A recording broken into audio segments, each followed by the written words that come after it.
minor change that I mentioned of moving 11A part of the rest of the agenda. Councillor Nixon, Councillor English. All those in favor? Motion's carried. Need a motion to adopt the minutes of the regular council meeting of July the 10th. Councillor English, Councillor Stoll. All those in favor? Motion's carried.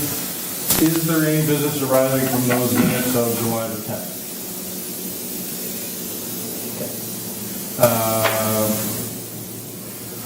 First item on the agenda is we have a public hearing for zoning text amendment bylaw number 2231.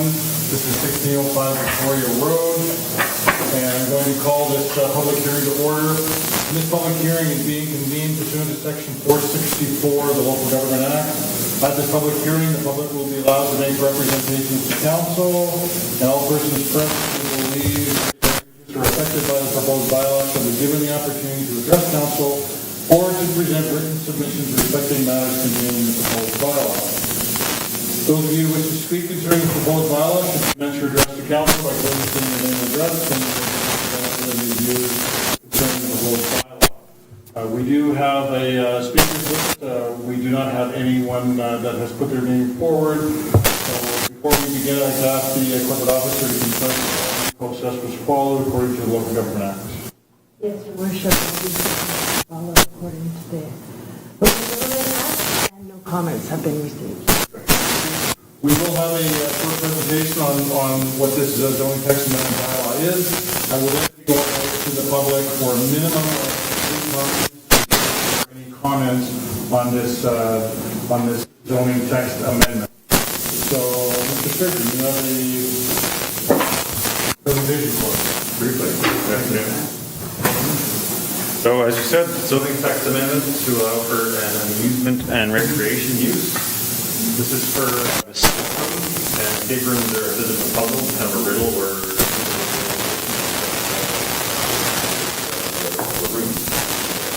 like crime scenes and laboratories and various other things. One of the concerns that was raised previously on this was emergency exits, and we referred it to our emergency services. And they commented that so long as standard exits with panic bars are installed, they would have no objection, and the applicant confirmed that would be the case. Here's our location map for it. We've got the laser that I've highlighted in blue there. And here's our existing site. Dallas Restaurant is there, and a couple of other small businesses. The parcel to the side there with the Nomad is a different parcel. The proposed use will apply to the entire parcel, but the business that's proposed would be located in that commercial unit right there. They'll have 2 separate escape rooms located on the 2nd floor. The existing zoning is C6. Existing OCP is T40. The C6 zoning is a carryover from our old versions of our bylaw that were oriented more towards vehicular services, so car dealerships. I've included a screen grab from it here. Delivery and express, tire shops, gas stations, so it didn't really contemplate this kind of use.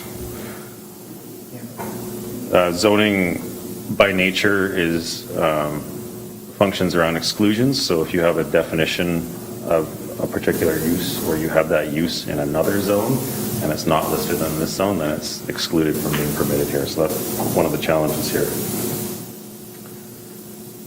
Following this public hearing, council can grant third and final reading to the zoning amendment bylaw as there are no other requirements. Thank you. Okay. Thank you, Mr. Sturgeon. So, ladies and gentlemen, we are here on zoning text amendment bylaw number 2231, and I'm going up to the public for the first time to see if there's any comments on this text amendment. Any comments from the public on this text amendment on 1605 Victoria Road? For a second time, are there any comments from the public on this zoning text amendment bylaw? Any comments or questions from council? And going back to the public for a third and final time, are there any comments on this zoning text amendment bylaw number 2231, which is 1605 Victoria Road? Looking for a motion to close the public hearing. Councillor Sauls, Councillor English, all those in favor, the motion is carried. And there is a recommended motion, and council has so Yes. If I bring that forward, the zoning and bylaw number 2231 be read a third time. Motion by Councilor Duke, seconded by Councilor English. Discussion on the motion. Mr. Sturgeon, when you were up in your presentation, you had mentioned something about final reading and adoption, but we can't do we can only do third reading, and the next council meeting would be a final reading and adoption. My understanding, we could do adoption now. Does it not have to go to MOT? Yes. Correct. My apologies, yeah. MOT has to sign off on the rezoning bylaw. So we are in zoning amendment bylaw for a third reading. Discussion on this. All those in favor? Motion is carried. We now are into development variance permit 2018-04, which is 1690 Yellow Silverwood Road, and Mr. Sturgeon will take this on.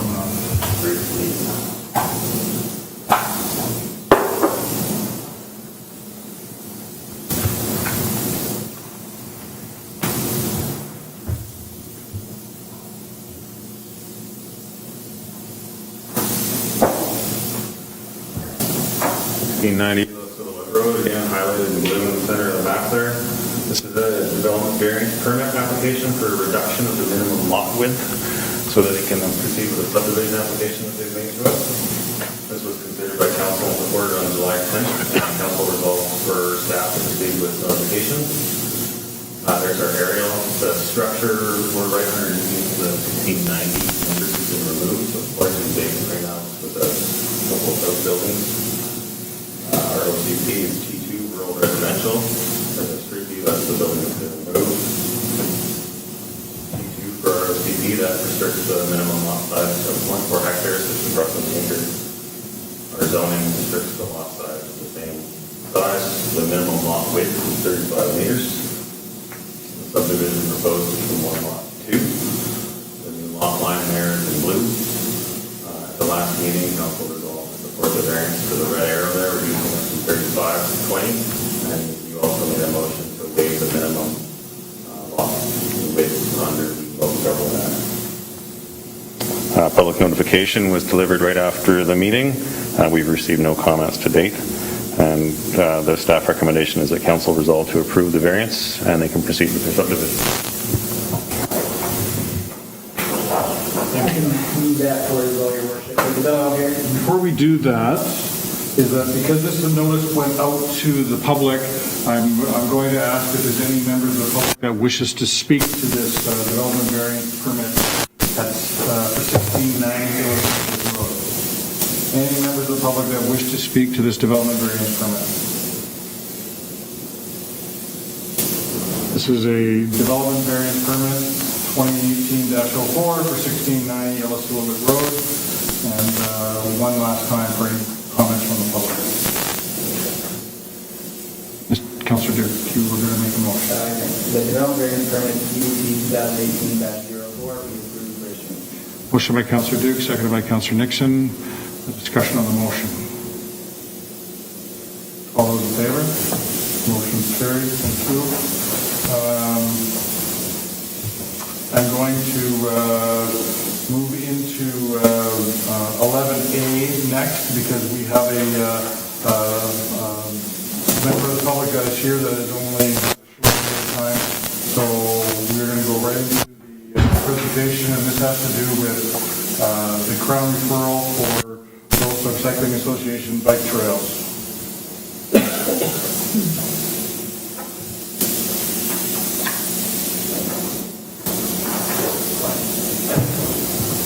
Referral from the Ministry of Enforcement, Natural Resource Operations and Rural Development. We used to call them FLNRO, but now we have to call them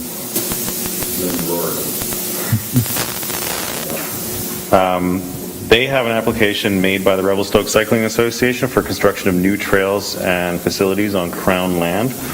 The parcels that are affected are Crown parcels located at the very south end of the city. I'm totally dependent on the shade. But you can see the ones I've highlighted down there. They're calling that now the Sunnyside area. Thank you. There we go. Now you get to see how much coffee I drank today. Some of the proposed trails are within municipal boundaries and some are within the CRD. This is called the Cartier Trail area, but it's actually on the south flanks of Mount Mackenzie, very near the Cartier Trailhead, which is kind of down there. The zoning on these lands is CDO8, that's the resort neighborhood land, part of RMR, which does allow for mountain biking and trail use. There have been concerns raised by nearby residents that depend on these streams that run down the flank here for their water supply. Glenrose staff have advised us that the trail plan meets their criteria for water protection. Our recommendation in this instance is to respond with no objection, but also include comment that Glenrose maintain the preservation of the quality of these water supplies. Previous trail construction in the area has been required to adhere to legislation requiring minimum distances from water diversion points, which is 100 meters. The diversion point is where they take their water from the stream. There's also minimum standards for trail construction that are sanctioned by Recreation and Trail Sites BC that the province would be responsible for enforcing.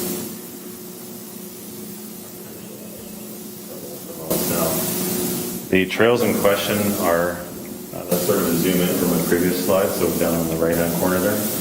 The orangish-red trail is, my understanding, currently under construction, and the yellow trail is the existing Cartier Trail.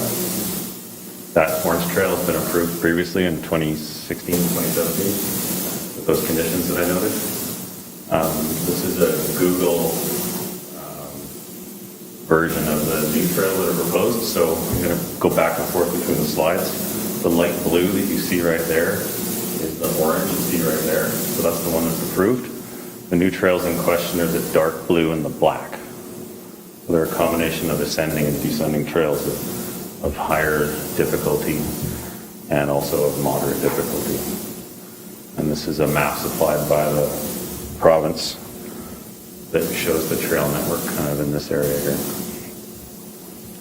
There's two motions with this report. The second one is due to strong interest in recreational tenures in this area. We're recommending that council resolve to request that the province undertake the lead in a land use plan for crown lands within city boundaries and within electoral area of the city. Which is the second motion you're talking about? That's the second motion in the report, yes. That's it for my presentation. Thank you. Okay. Motion number one. I'll do the first one, Your Worship, from 11A.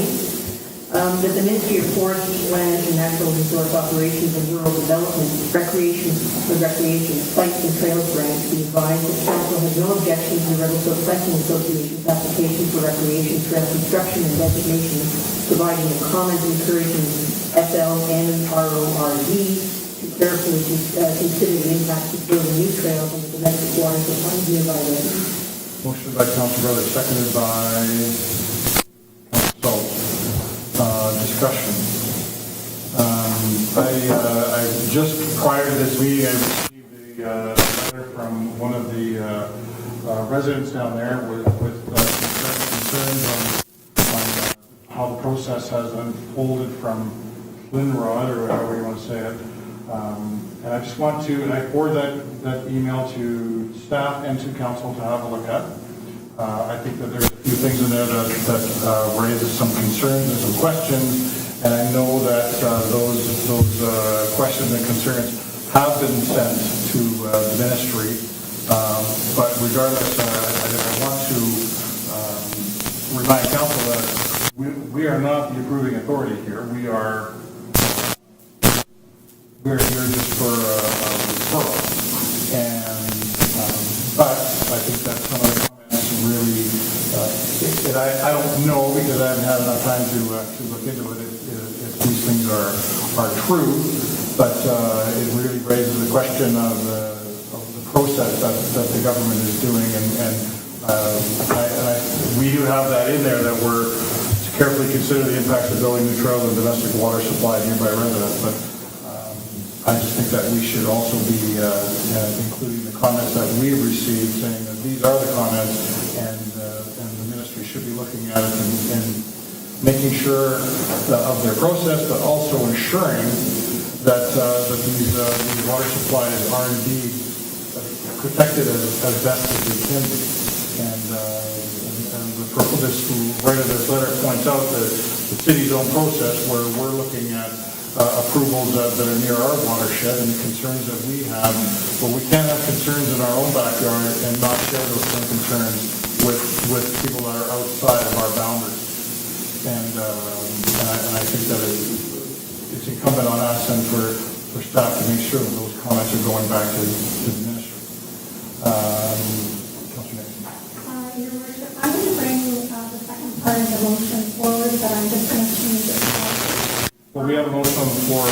Oh, we still have the first one? Yes, we do. Oh, sorry.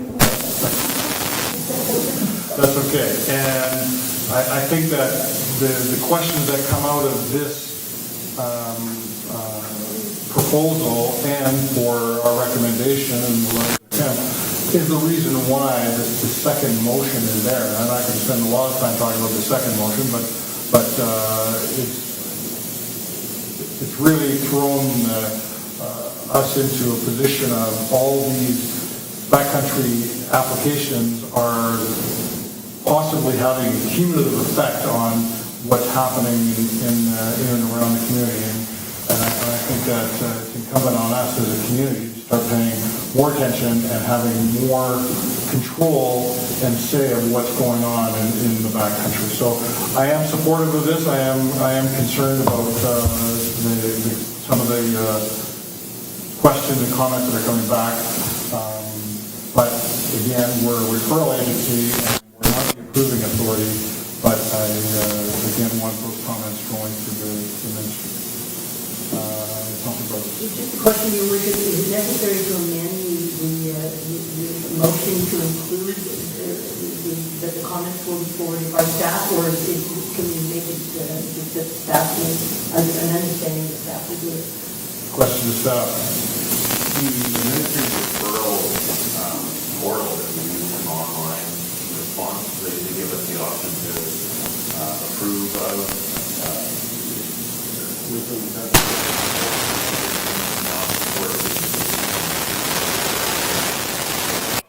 support with conditions, and it's a matter of how severe we word those conditions. As staff, I can certainly follow up with some of them. Our other option is to object.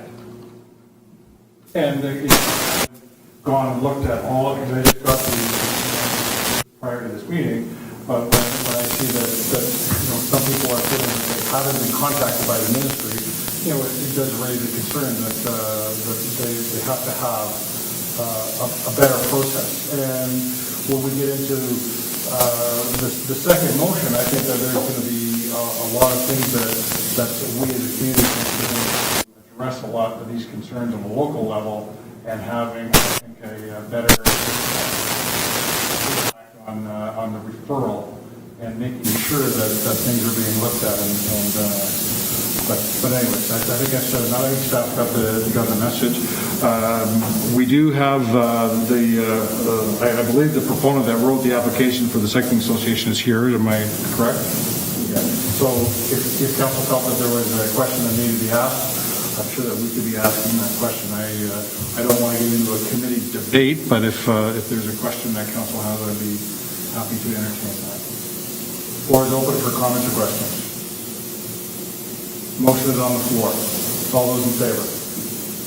Motion's carried. So now, Your Worship, I'll bring forward a request to the province to fund a land use committee and initiate a land use plan for Crown land in the city of Revelstoke and the electoral area B with the involvement of all key agencies and stakeholders, including the CSRB and the city of Revelstoke, be supported. So I just want staff to be aware that there is a minor change to that recommended motion. And before I say that, I really should get a seconder for that motion. Councilor English. And what we're saying here is that request to province to fund a land use plan committee for Crown land in the city of Revelstoke. We want, and I've had meetings with some of the stakeholders, that to form a land use committee, that all these types of referrals could be going to giving information to the city, the regional district, and to the province, but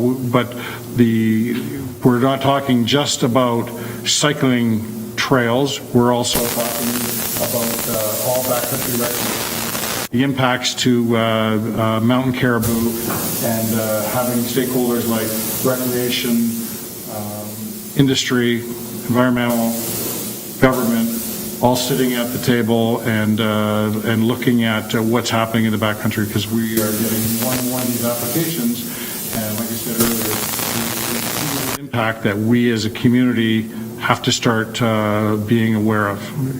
Councillor Nixon.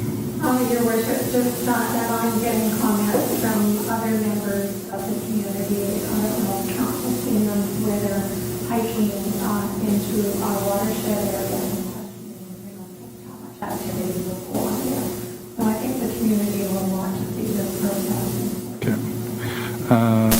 Did you get the motion that the changes? Okay. Looking for any more comments or questions from council? All those in favor? Oh, Mike? Is there still a request for a land use plan, or is this just an committee? I think a committee is good, but maybe the committee should still have a different land use plan. So it would be probably by that committee and professionals involved. The way that I recommended the change was that a request to the province to fund a land use plan committee for Crown land. Daniel. My suggestion here would be to separate out the land use plan and add to that land use plan a communication strategy or communication framework. Because the province might come back with an opinion, they might come back with an advisory body, it might be a temporary one in nature. I get the sense you're looking for something more permanent.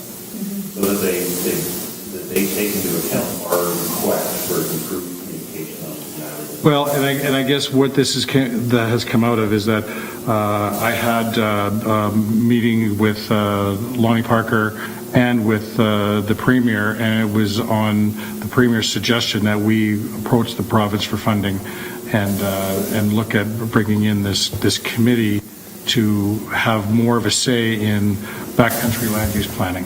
So I don't think that the communication end of it goes as far as what I think is being envisioned. So, and I guess what I would like to see is a committee of stakeholders get together, they meet, and they start looking at the terms of reference and what they're going to be doing, and they're looking at the referrals and giving a multi-stakeholder view of backcountry land use plans, applications, and looking at the cumulative effect. So if you've got recreation industry, environmentalists, and local government all sitting around the table looking at all these plans, you've got everybody at the table that's being affected, and I'm hoping you're going to come up with better recommendations that would then be a better referral to the province for these applications that are coming. Keeping in mind that we have a big issue coming with the mountain caribou, and we as a community are going to have to start. Well, I shouldn't say start, because we have started. We're going to have to work on expand on the good works that have been done with helping mountain caribou, and I think that this is a real strong step towards that. And I think it's something that all these stakeholders, especially the province, is looking forward to, is coming up with plans for all the backcountry, but the mountain caribou are a big focus on this. So I would rather just leave the motion just the way it is, and then see how when this committee gets struck, that and there'll be lots of input from the provincial government, I'm sure, on this. So, Councillor Nixon. Your Worship, one of the things, the new trends that are coming along is electric bikes. They're pretty heavy, and they're going to be moving up these mountains. So I think the timing is right to do the community process to look at things. And, well, it's just opening up a whole other avenue for people to enjoy the backcountry, and who are we to say that they shouldn't be? Yeah.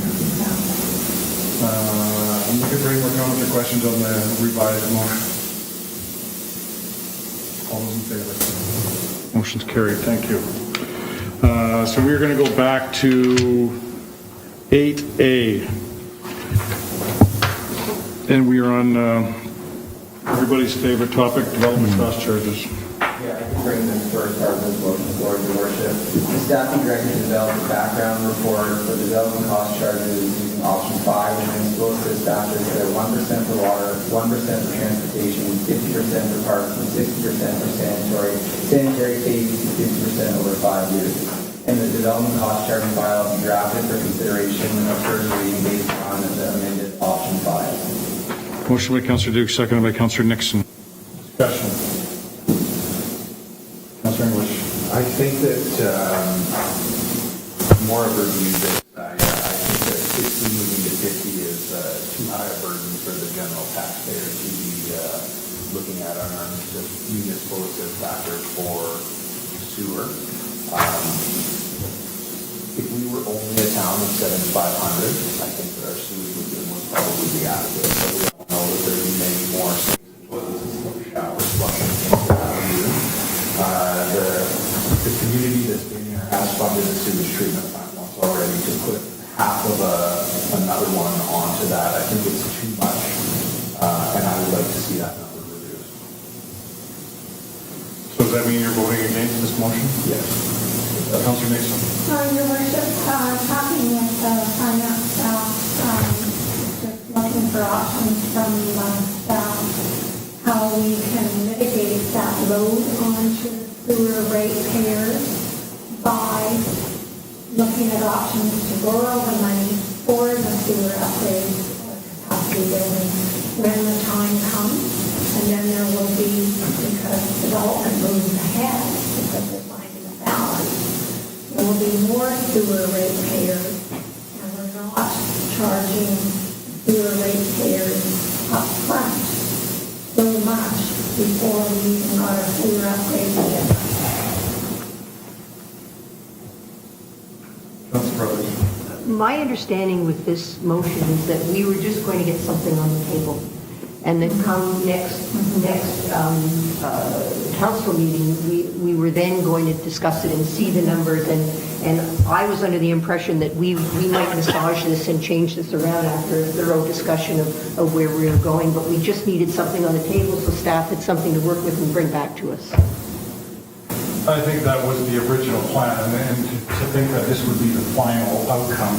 And I have to say that I did send a couple of questions through staff to our consultants, and I have not got the full answer back yet. And I'm really concerned about making a decision to move forward, because we're all trying to get information, and I'm hoping that staff and the public realize that this is a really tough decision to make around this table, because there's huge implications for everybody. It's the users, the sewer and water users. It's the general taxpayer. It's the development community, and we're trying to do the right thing that's best for the community in the long run. But there's a lot of moving pieces here, and so what we're all doing is we're all trying to come up with little ways of changing to make it more palatable for the majority of people, and so it's nice to see that everybody's thinking about it, and I don't disagree with any of the comments.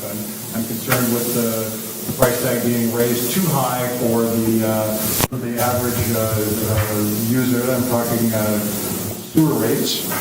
And again, it gets down to, you're trying to come up with a novel way to help them, but it involves borrowing, and we're pushing that pain off a little bit longer. But what we're all trying to do is we're trying to come up with a solution that'll make as many people happy as possible. Well, we're not going to make people happy, but less angry. How about that? Councillor Brothers. Well, I'm going to support this simply because I'd like to have something on the table so that when it comes back, we can have a really thorough discussion. I agree with your worship that we're just trying to figure out where we're going with this and get as many options and information on the table as possible. And we're still waiting for information from staff. So I feel uncomfortable about making decisions and changing things until I know the whole picture. But I think with the discussion that's going on today, what we're really saying to the public is that we're really concerned. And we're still looking at ways to ease the pain on the sewer user side. We've looked at ways of helping the development side, and now it's the corresponding side. Is there options to help ease that pain? Because what we're talking about moving in at 60%, which would increase sewer rates, but then over time reduce that 60% funding to 50%, and that would ease in the development community where they would see increases every year for 5 years. That would drop the sewer rate, sewer users to 50% of their total cost. So, do you? I did. What I don't love about even when we get to 50% is that it's still 109% increase to sewer rates for current users, and I think that's too much. Well, and I think maybe what staff should be doing is that, I've heard, in discussions around the table about our sewer rates, are they really reasonable? And what are other, we always look at what are other communities doing, and maybe that would be a note to staff is that, we're finding out what development cost charges are in other regions and what are sewer rates in other regions. And so it's coming up with a balance that is, trying to find that sweet spot. And but anyways, so I am going to vote in favor of us getting something on the table to discuss, but I still want to see something changing to help this out. Councillor Sullivan. Your Worship, thanks. Councillor English, I appreciate where you're coming from, and I definitely agree with you. That percentage is high. I'm supportive of this to get something on the table based on the fact that we have the chance to go out to the community to show them exactly what this means and get their direct feedback. But also we have the chance to massage this once we see some of the questions that have been asked behind the scenes of staff regarding where we go with the increased sewer capacity, that sort of thing. So I'm supportive of that to get this on the table so that we can at least get something, and then this is not going to be the end all and be all. Any more comments, questions, discussion on the motion? All those in favor? Against? Motion carried. Nothing was voted For the second half of that 8A, which is that the discount rate for a for-profit affordable rental housing project be set at 40%. Motion by Councillor Duke, seconded by Councillor Nixon. Discussion on the motion. Councillor English. I'll be supporting this one.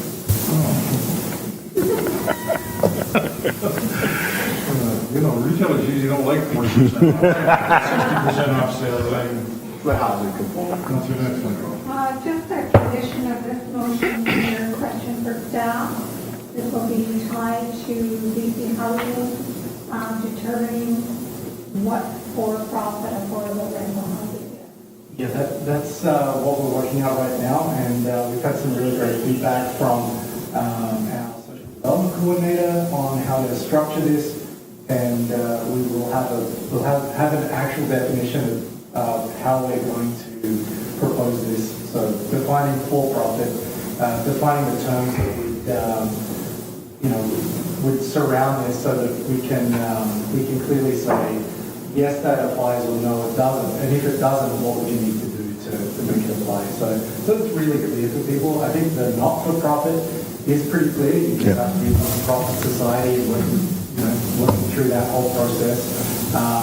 And the for-profit is a little different. So we're just trying to make sure that we find that balance between too tight a regulation that no one would apply because it's too difficult to actually fit that criteria, and something that we don't actually have to be the decider of whether it is eligible or not. So we're looking to some sort of third party decision on how to determine whether it's a for-profit affordable housing, whether it would apply. And I think BC Housing has that criteria already. I know that the Affordable Housing Society gets criteria from BC Housing on how they manage their properties. And yes, they do work with for-profit organizations as well. They have partnerships with not-for-profit and for-profit, and so I'm hoping that that will work. And that would be spelled out in our bylaw. Yes. Okay. That was your agenda? That was your wish. Yeah. Just while, before this motion, there's a question to Mr. Thomas, is that we are keeping the secondary suites carriage homes at the same rates as prior. We don't need a special motion for that? No, Your Worship, I think we're good with, Okay, it's in there, embedded in there somewhere. Any more comments or questions on the motion, Councilor Nixon? Just to also reiterate out to the public that we're looking at was it June 1st, 2019. And then people that were in the queue would be paying the old rate, existing rate, and they would have up to a year after. To get a building permit. Yeah, to reinforce that message out to the public. And then they got, I think, a year after that before they really have to even start building if they really wanted to. Your Worship, I'm not the expert on the timing on that, but definitely the planning department will have a document out to anyone who's in the queue or anyone who's likely to be in the queue, so that everyone's well aware of the timelines that are involved. Comments or questions on the motion? All those in favor? Motion carried. Thank you. So we are on 11B. 9B. Oh, sorry.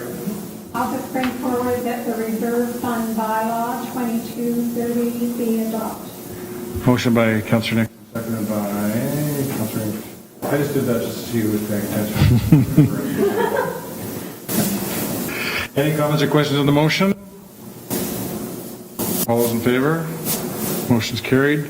And where are we now, Councillor Nixon? 11B. This is a development permit application For 330 West Side Road, and we have a presentation.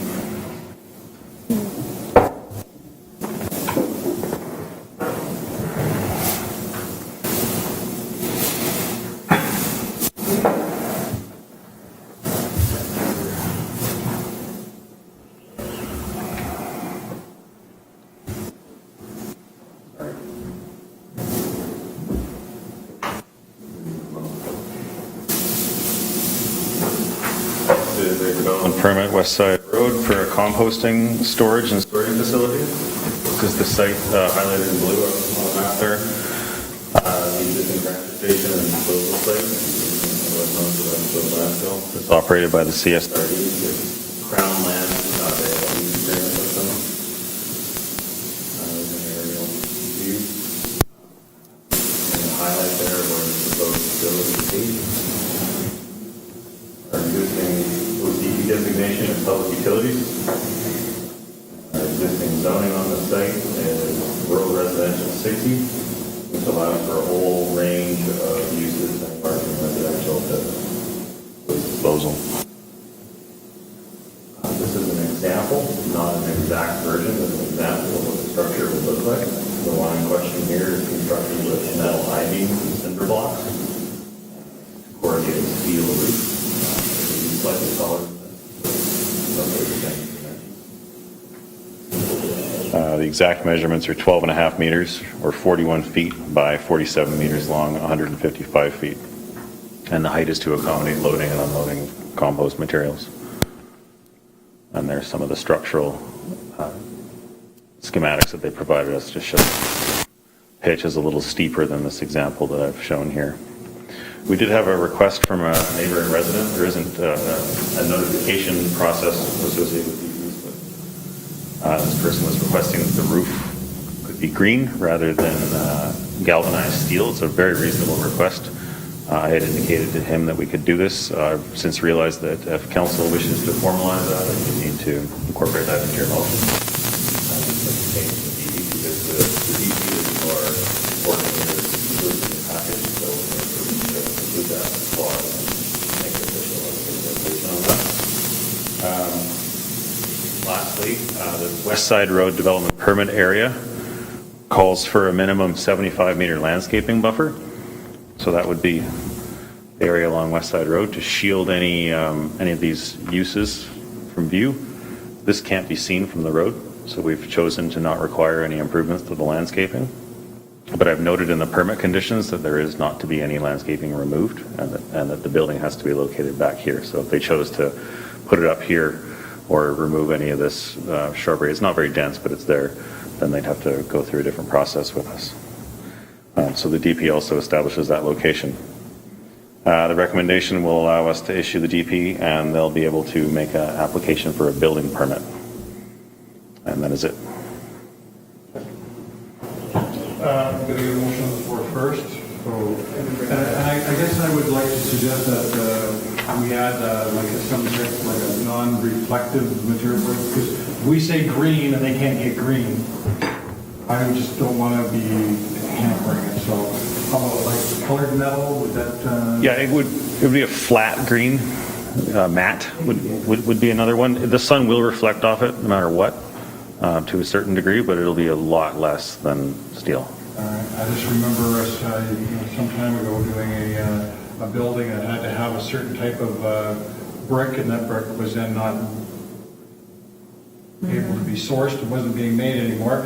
It had to come back to this table for a change. So I just want to make it, because I don't think anybody really cares about the color. They just don't want it to be reflective.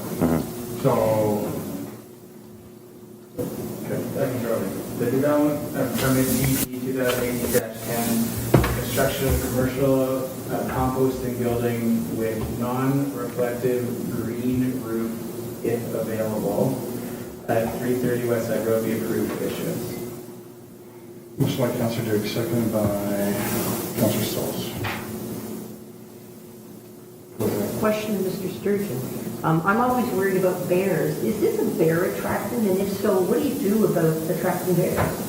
That's a good question. There's electric fence around the place, isn't there? I'd have to ask the ministry, or not sorry, not the ministry, but the CSRD. Here, no. Thank you. Mr. Sturgeon, you had indicated that you had talked to the proponents and they're fine with changing the route. Yeah. So this should be great.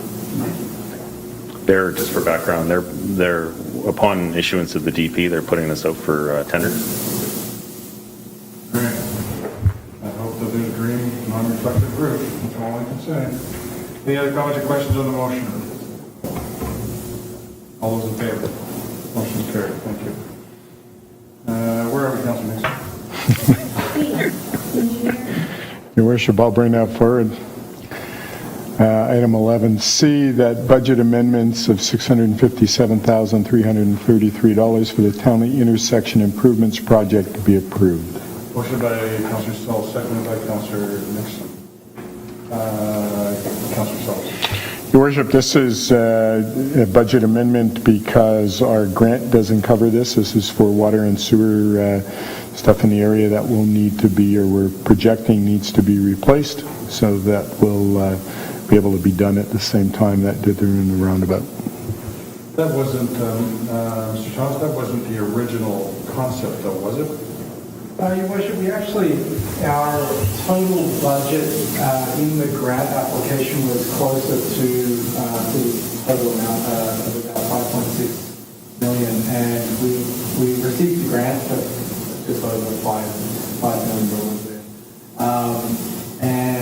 So we had always had this in the budget, knowing that there would be ineligible expenses that we would have, and so this really just spelled out how we would expect those funds to be split up between general, water and sewer funds, and then obviously some of this, a very small portion of it, is expected to go to the transportation DCCs. So actually this represents a reduction in the transportation DCCs for this project. I think previously there were $1.5 million allocated to all projects that were not individually split out. So if you were to look at those as being equally weighted projects, this has gone from over $300,000 in DCCs. This project down to $122,000. Sorry, is that right? Down to $250,000. And then, we've got 122 coming from the sanitary reserves and 61,000 from the water reserves and 224 coming, the remaining 224 coming from the road reserves. How we expect that to work is that we don't see that necessarily as an increase in the expenditure next year. We would take it from our existing road projects, that 224, unless council otherwise, at the time during budget, looked at it as something we need to do, on top of other things. Realistically, we're just trying to get this project into the budget process, both for this year and for next year, so we've already started the project. Comments or questions? Councilor Brothers? Do we have, Mr. Thomas, do we have any idea what the cost of dealing with TP is in acquiring those lands? Your Worship, we're working on that at the moment, and that's a negotiation that we're working on through seeking an appraisal, and something will come to council. That discussion will likely be in camera, as it involves the disposition of lands and negotiations. So one of the things that we're working on right now with the engineering consultant is developing some plans for the appraiser to actually provide that offer, or recommend what we make as an offer. But the discussion that I've had with CP is that the decision to purchase or pay for land is council's decision, and so we'll be bringing in an offer that's made through council. And I'm assuming that that's going to be outside of this money that we're talking about here and the $5 million budget that the $5 million grant. Your Worship, we do have money in the land acquisition reserve. So at this stage, we're not sure exactly what sort of amount we're talking about, but as soon as we know, we'll be bringing this to council's attention.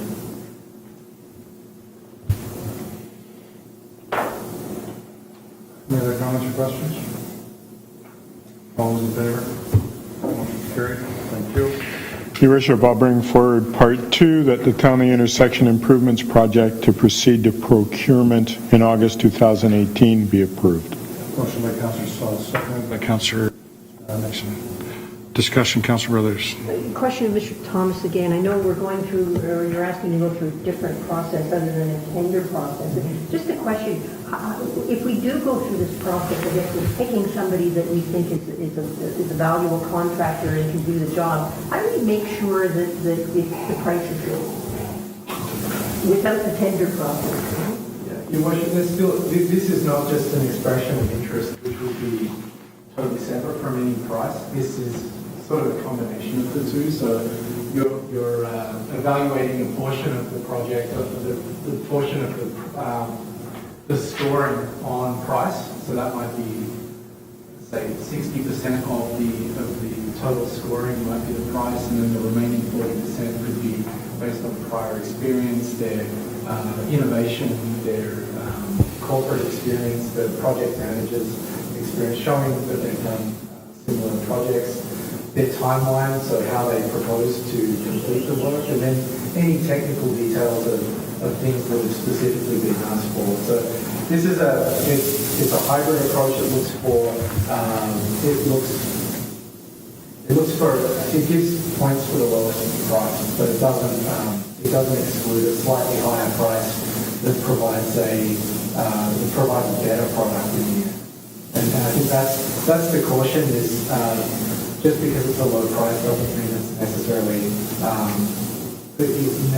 would qualify on the other items. So certainly there may be things that would be mandatory requirements that we would suggest. So maybe experience with similar size projects might actually be a mandatory, so that you don't get in a situation where you have a really low bid from someone who may not actually have ever done something like that before. So the way that we're proposing to do it is called a negotiated RFP, and it's certainly something that's it's becoming best practice in a way to make sure you avoid some of the pitfalls of tender law and contract A in particular, but it also provides more flexibility to the city in that negotiation of the contract. So if we did get much higher tenders or prices, we could actually work on negotiating which pieces we do include and which pieces might not be included before we award the contract, whereas with a tender, that negotiation has to happen after the contract has been awarded. So it certainly gives much more flexibility to the city, and I think contractors are becoming more familiar with it. We're in the middle of one right now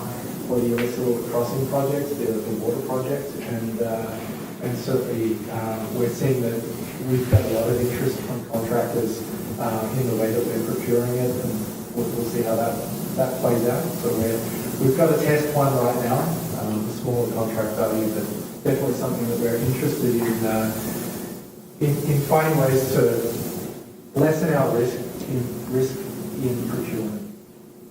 Thank you. Any other comments or questions? All those in favor? Motion is carried. Thank you.